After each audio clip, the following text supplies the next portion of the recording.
Alright, my bad. Yeah, we opened a little late, but taking this short.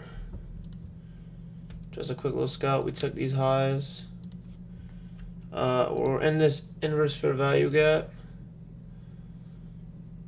on the 4 hour. Right here. So we kind of inverse this, but of course, we'll see what happens. Only put a few contracts.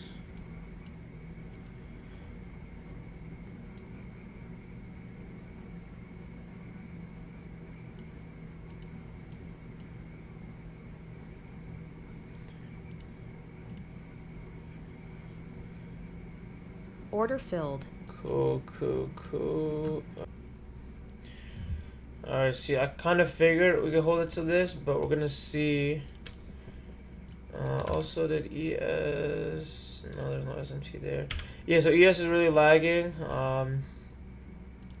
So yeah, I mean it's simple, guys, right? Oh, why did you take this short? Let me tell you, idiots, why. Right, basically, inverse for value gap right here. Okay.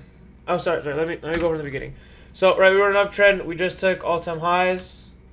Okay, and what's the tried and true thing that I say? Right, we take a high, we go low. We take a low, we go high. Right, we take something, whatever. Cool. Okay, so we took all these highs. Right, this high, all-time highs. Right. My candle pattern that I still have to figure out a name for. Right, we do that. It's kind of like in engulfing, but where it's basically one big and then one.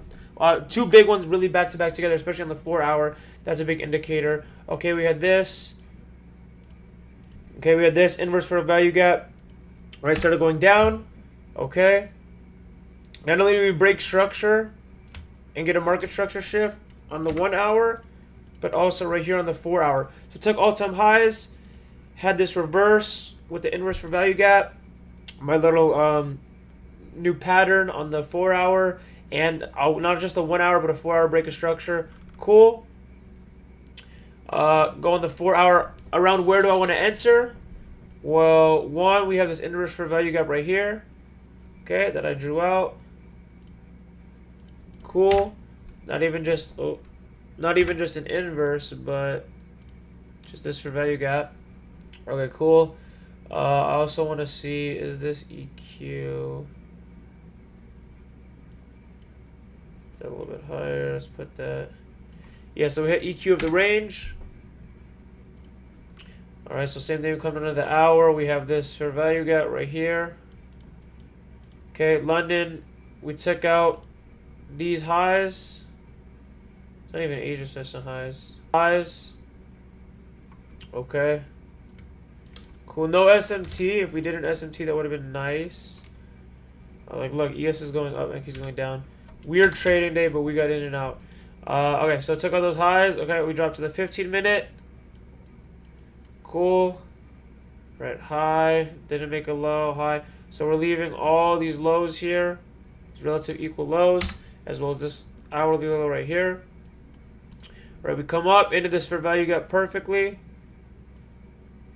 Like we fill it beautifully.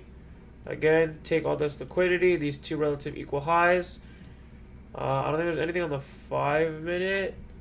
Yeah, so once we break. Once we break kind of here, I know we didn't break this low, but then there's also this little fair value gap. Right, so price moved up. Once it started closing down and breaking past this, or on the 15-minute, right, breaking past this, which is where we entered. So it looks something around like this. Probably place your highs like this. And then I would have targeted right here, which, look at that shit. We're literally doing it, guys. Like I'm recording this live. Okay, look, so my entry was a little bit later. Stop would have been above these highs. But I would have waited because I know it likes to push up a little bit, you know, this and that, and then go. But, like, look, just like this. Like, this is the first 15-minute, too, which is kind of crazy. And then any day. I mean, I already took profit, but I'm just saying, like, say you held it. You would have, for sure. All right, now this is a question I get a lot. Where do I check my stop loss? And I have a buddy of mine who sometimes kind of ask questions. Right in here, so after this 5-minute kind of closed, or even before, I would trail my stop loss on the 5-minute to these lows over here. So it would look like this, right? See, you still wouldn't have got stopped out, right? So all these 5-minute lows, right? So it would have came close, but you wouldn't have got stopped out. You could have probably took profit at these lows. But yeah, I would say TP1 would have been around now once this 5-minute got filled, right after we broke these lows. But now you'd still be break even. So say you put, I don't know, 4 contracts. It's kind of like, hey, you did 3. You sold 1 or 2 of them already, and then you have 1 left. Right? You sold 1 or 2 contracts right here. You got a few left. And as you can see, you did that. You would have broke that shit. Come on, guys. It's the same thing every freaking day. Back in high school, junior, senior year, I was looking at 8 hours a day. College, 8 hours a day. All while I was in school. At home, before school, after. Like, bro, like, I know what I'm doing. Please. Yeah, so, I mean, look, literally yesterday, longing off open, or at least you want to wait 5-10 minutes after open to see what happens. Right, you long there to all-time highs, and then you shorted after either that hourly inverse, like the 3 patterns, right?